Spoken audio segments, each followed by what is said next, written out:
Bom dia a todos e todas que nesse estado bonito, lindo estado de Goiás, né, nos assistem por esse canal, por esse instrumento, por essa ferramenta de aulas, né, de ensino que é o Telesaúde, né? Sempre aqui, sempre trabalhando, sempre divulgando, né, ensino no setor da saúde. Sou Miguel, trabalho na Secretaria de Estado da Saúde, vocês sabem, e estou no momento com promoção da saúde na Suvisa. Bem, a aula de hoje é sobre como lidar com a depressão. Vamos dar uma passada boa pelo suicídio, mas como lidar com a depressão para a gente evitar o suicídio, né? Eu comecei esse tema há uns dias atrás e pretendo continuar hoje, né? A pergunta que eu começo a aula, com a qual eu começo a aula é essa: como reconhecer um processo depressivo? Nós costumamos a pensar em dois fatores. O primeiro é o tempo. Não é normal as pessoas passarem mais de 2 meses com humor rebaixado. Para quem não sabe, o humor rebaixado é um humor frágil, é um humor instável, é a pessoa com mais tristeza, a pessoa com mais desânimo, a pessoa mais fechada, a pessoa mais quieta. Então esse é o humor rebaixado que nós chamamos, né? Então, mais de 2 meses com humor rebaixado não é costume, não é normal.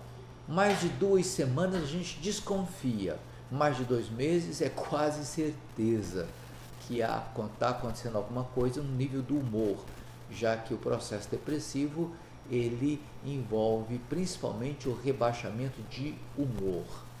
O segundo fator é sintomas: perda de sono frequente, falta de energia, falta de iniciativa, fadiga consequente, limitações das ações, não é? Irritação, agressividade elevada, insatisfação permanente.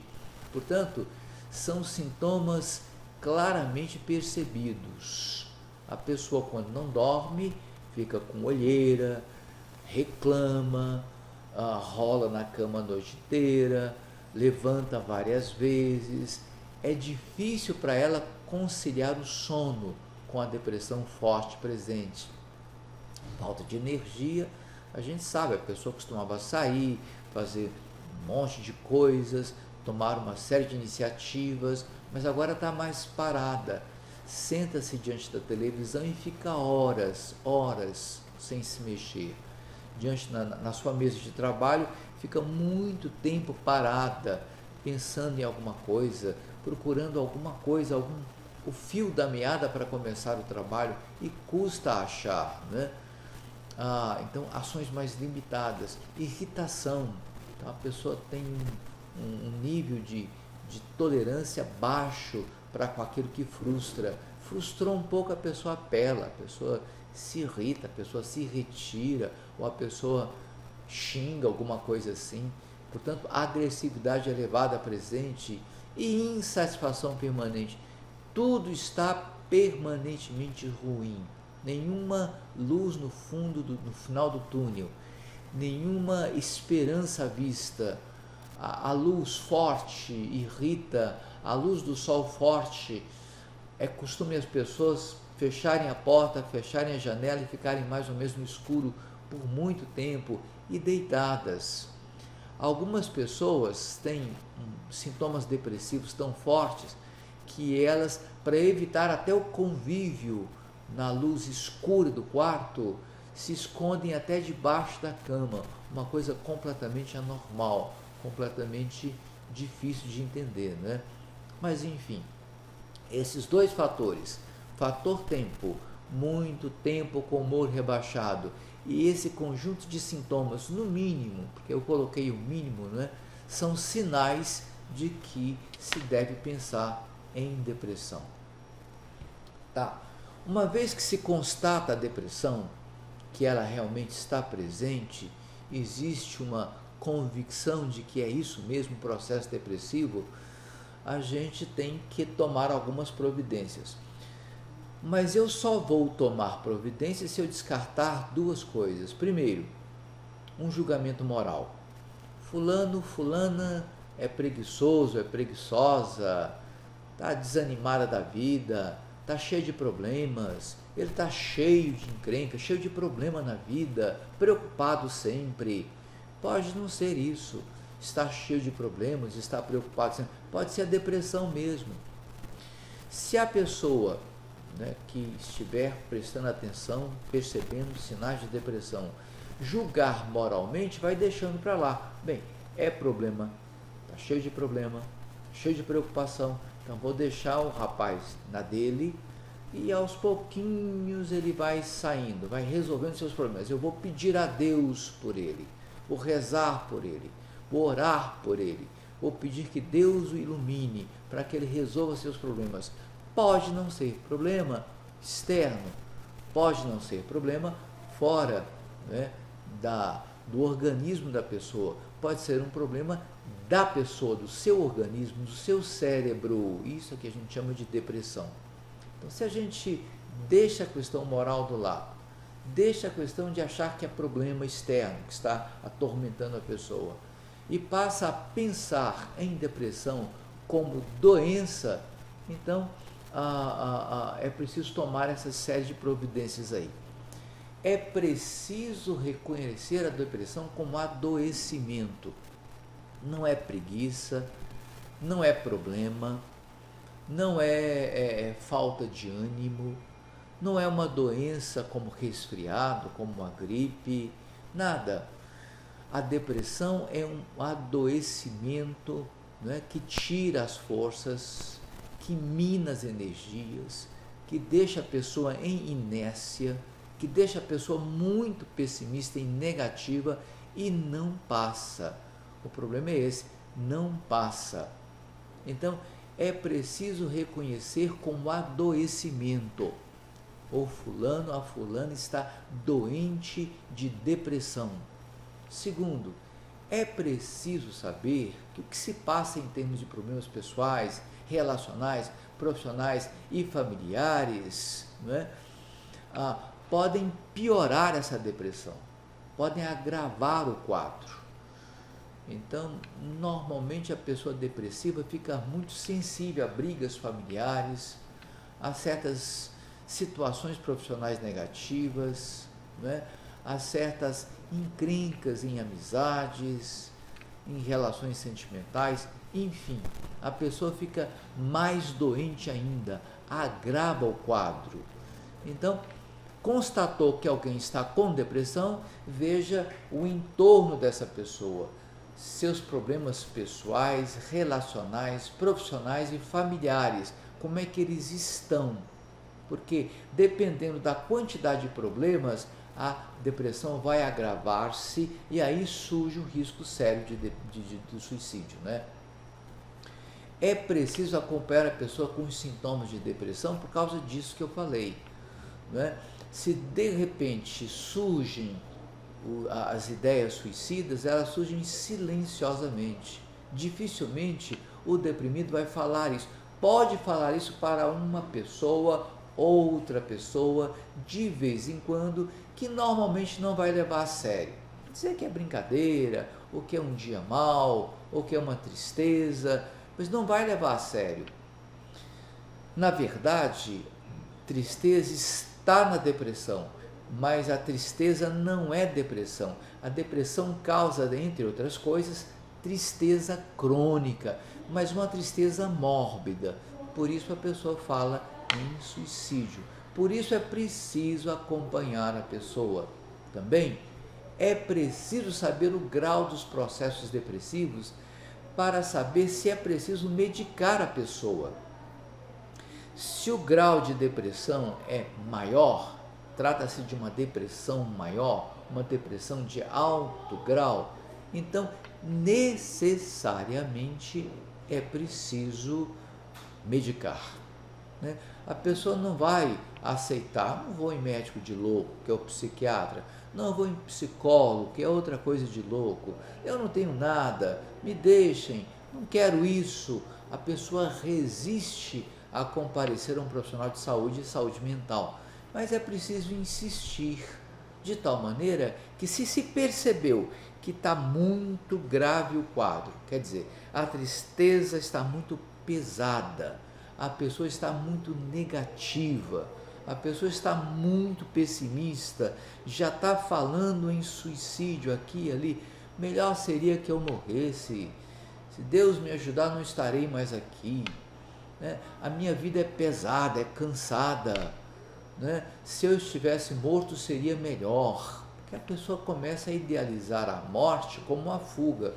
Morte é outra coisa, não é fuga, nunca será fuga. O que a pessoa quer é acabar com o sofrimento, é cessar o seu sofrimento pessoal, não um lugar de fuga, não é isso, né? Por isso é preciso medicar a pessoa para que ela não sucumba a essa negatividade toda. Também é preciso, mais que medicar, deve-se providenciar terapia apropriada, porque a gente sabe que a terapia, né, pela palavra, vamos dizer um dos casos, a terapia medicamentosa, elas são sinérgicas, elas trabalham juntas. O remédio apoia a terapia e a terapia pela palavra apoia o remédio, de tal maneira que há mais saídas, há uma recuperação mais rápida, há uma melhora mais intensa quando remédio e terapia se unem. Evidentemente que terapia de pessoas depressivas não é para qualquer profissional, deve ser um profissional mais abalizado, um profissional que tenha conhecimento disso, um profissional que saiba reconhecer, por exemplo, como é que está o processo de idealização suicida, em que ponto está, e saber diferenciar, não é, uma mera menção de um suicídio iminente, de um suicídio que já está sendo providenciado, já está bastante avançado, porque ninguém faz isso de repente não, né? O deprimido vai tomando seus cuidados no preparo do suicídio. Há todo um ritual que às vezes demora meses, mas é um ritual.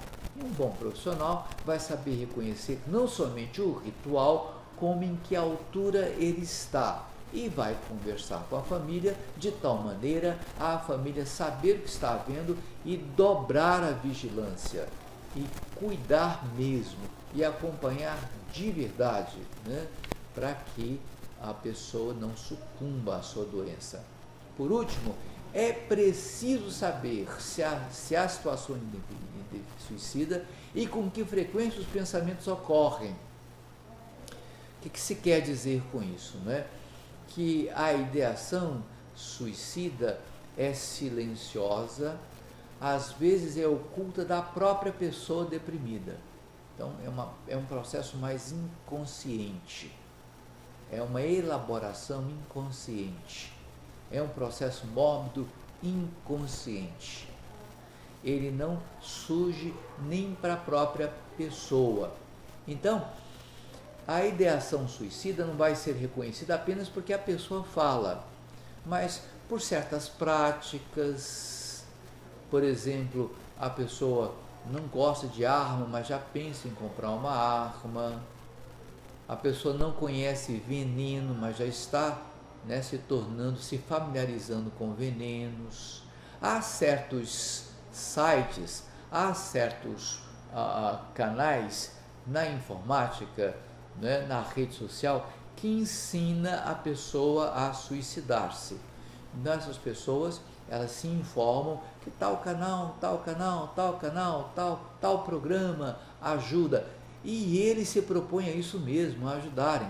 Então eles vão aconselhando a pessoa, bem, você agora faz isso, você agora faz aquilo, acho que o seu interesse é ter um suicídio bem sucedido, sem fracassos, sem erros, para que você morra mesmo. Nós estamos aqui para garantir que você morra mesmo. E tem um processo certo de fazer a coisa de tal sorte que você morra mesmo, sem dúvidas.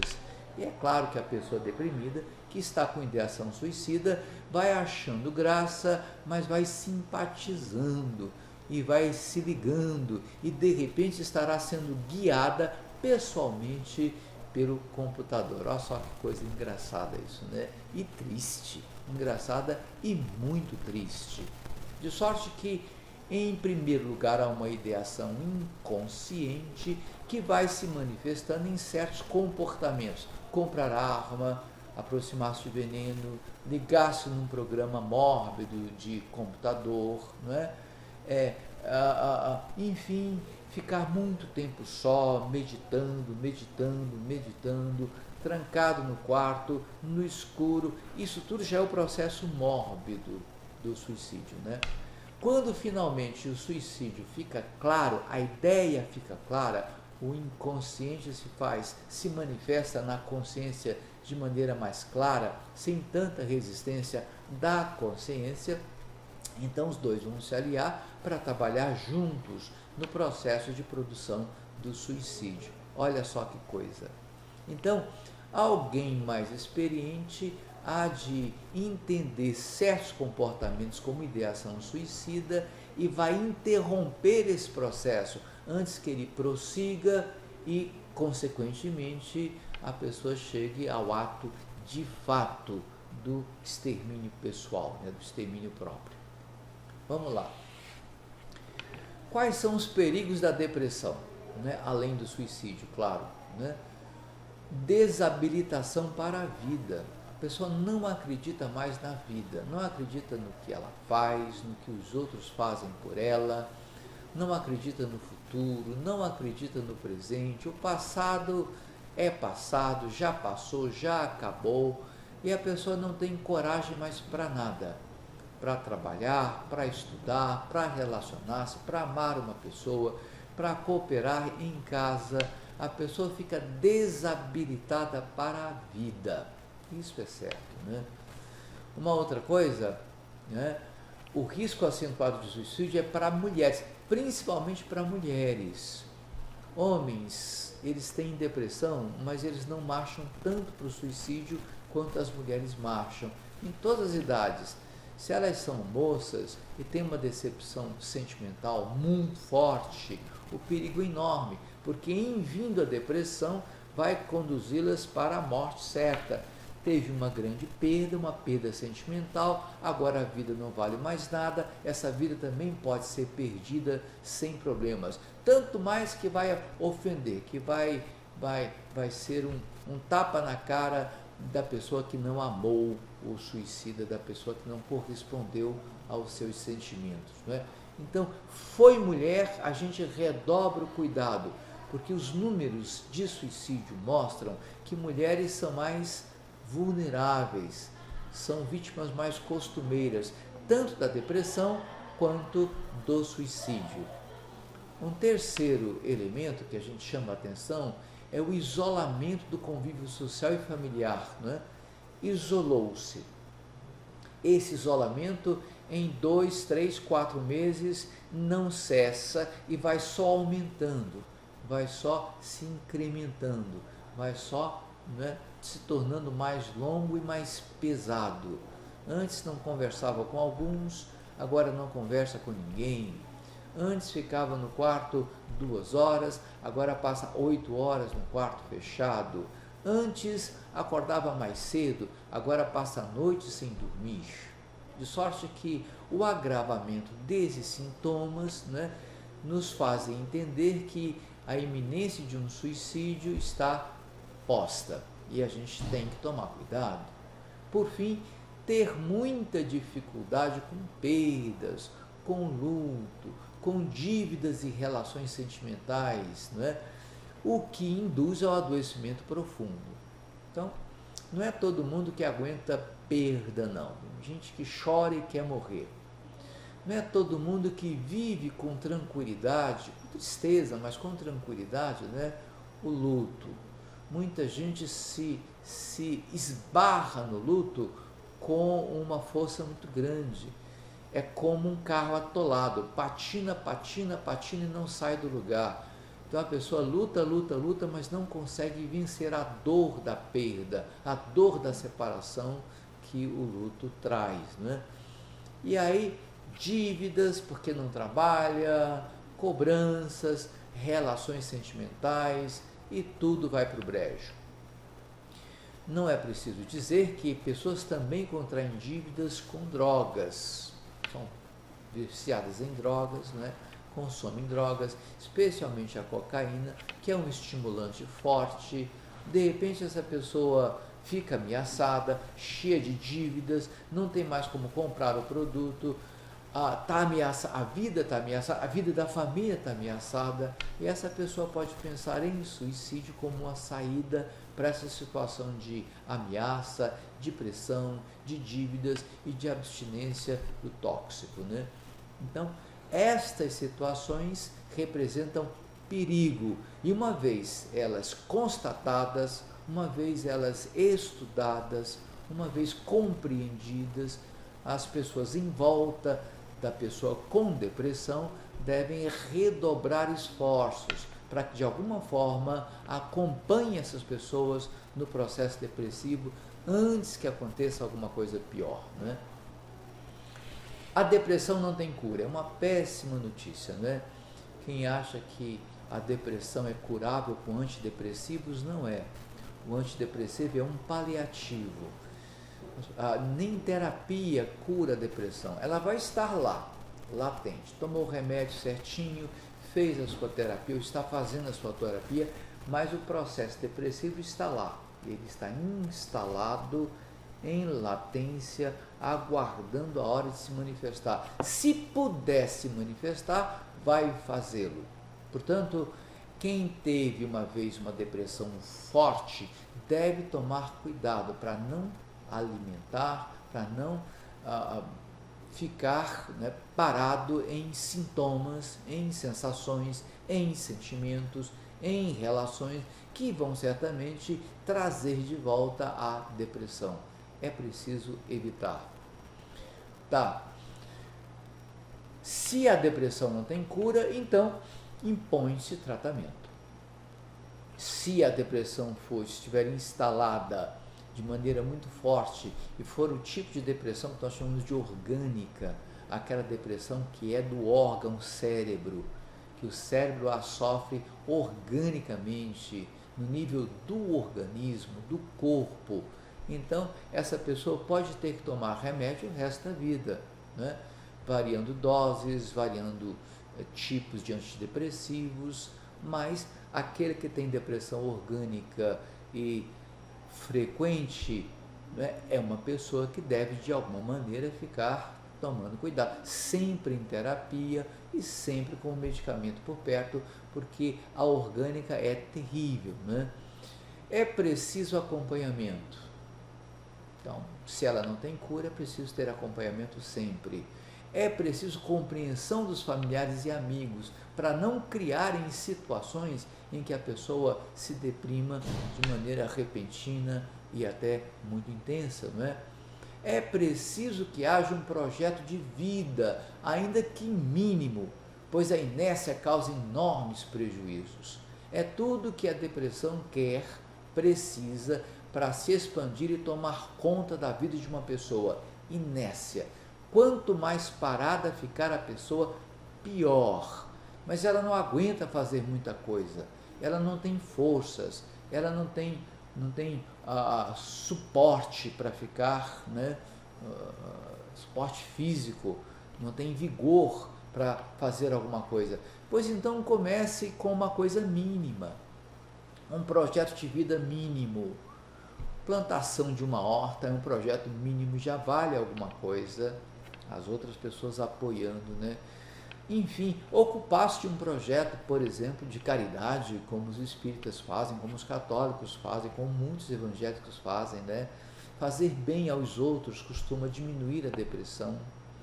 Por exemplo, arte, né? Fazer alguma coisa artística, artesanato, né? Alguém em volta, né, vai ajudar. A pessoa precisa aprender artesanato, ela vai fazer artesanato nos seus momentos de de tristeza, de inércia, e fazendo esse artesanato, ver se vende alguma coisa. Os amigos sempre compram, a família sempre dá um jeitinho de aquilo ser vendido, para que a pessoa ganhe alguma coisa e se sinta útil. Sentir-se útil é fundamental para a pessoa com depressão, né? Então, reafirmo, é preciso que haja um projeto mínimo de vida, para que a inércia não ajude a depressão a tomar conta da vida como um todo. E aí, eu termino dizendo que é preciso praticar a espiritualidade, né? Nós sabemos, por experiência própria, que pessoas depressivas que frequentam igrejas, cultos, missas, reuniões e que aprendem a fazer suas orações, aprendem a buscar a Deus, a buscar o ser superior, enfim, depender desse Deus. A religião tem uma força muito grande quando se trata de consolação. É uma das poucas forças neste mundo que cuida ou que cuidam de consolações. A boa religião é aquela que consola, a boa religião é aquela que conforta, a boa religião é aquela que dá forças para o interior da pessoa, para que ela possa resistir ao dia mau. O apóstolo Paulo diz que há um dia mau e que nós devemos depender de Deus e buscar o Espírito Santo para que ele nos ajude no dia mau, desse jeito, né? A Bíblia também diz, digo isso com relação aos cristãos, né, que Deus é um Deus de consolação, que o Espírito Santo é aquele que chama a pessoa para o lado, para aconselhá-la, para fortalecê-la, para deixá-la mais de bem com a vida, para deixá-la ok, né? Portanto, a espiritualidade faz muito bem ao deprimido. Agora, há religiões que fazem mal, aquelas muito deprimidas, muito negativas, muito violentas, muito radicais, muito excessivas, estupidamente fundamentalistas, que deixam a pessoa no estado pior do que ela já tem, né? Já traz consigo, em termos da depressão. Então, mas a maioria das religiões, elas fazem muito bem em termos de consolo, né? Se eu tenho que, nesse momento, né, pensar em alguma coisa que eu devo enfatizar melhor, eu volto aqui atrás e fico com esse primeiro tema aqui, desabilitação para a vida.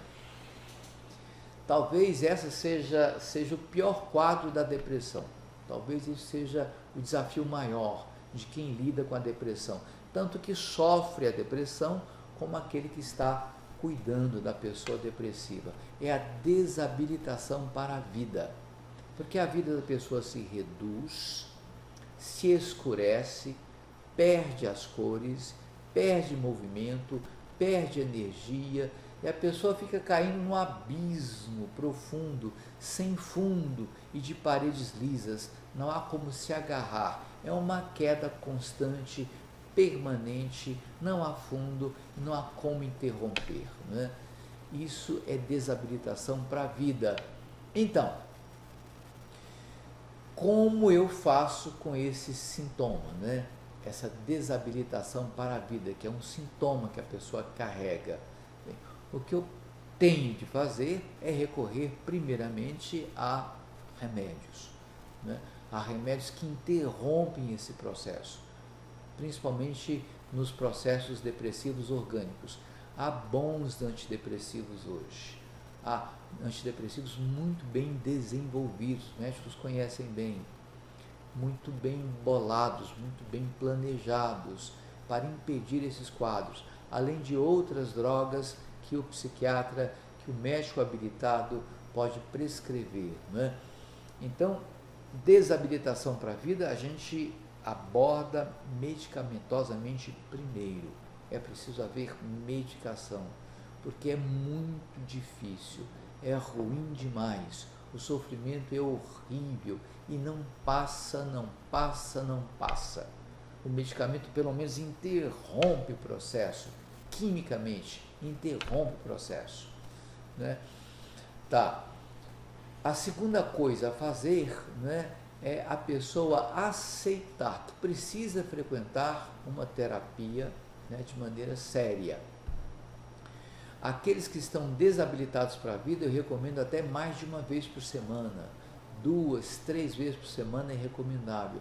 Tá conversando. E o terapeuta tem que sempre estar, de alguma forma, não propriamente animando a pessoa, mas escutando a pessoa e levando a pessoa a ter um vínculo mais forte, um vínculo mais intenso, um vínculo mais durável, porque esse vínculo com o terapeuta, com a terapeuta, pode segurar a pessoa e ela pode, segura e firmada nesse vínculo, pode começar a acreditar em alguma coisa e aos pouquinhos, com passos de formiga, ir fazendo alguma coisa por si até que passa dessa fase, passa desse nível de desabilitação para a vida. Então eu chamaria atenção para isso, né, porque ninguém merece, ninguém precisa, ninguém deve se sentir desabilitado para a vida, de forma alguma, porque esse é o pior dos quadros, né? É a pior das situações. Alguém tem alguma questão a perguntar agora? Isso é uma questão muito séria. Mais de 60% das pessoas que cometem suicídio, né, o fazem por razões de depressão, né? É uma doença terrível, é uma doença perigosa, é uma doença do nosso tempo, é uma doença avassaladora, especialmente no meio feminino. Alguma pergunta? Bom, então a gente agradece daqui, né? Pois mandamos um abraço e recomendamos que continuem ligados nesse canal para que possam aproveitar todo o bom ensino que ele leva a vocês com muita alegria, com muito prazer.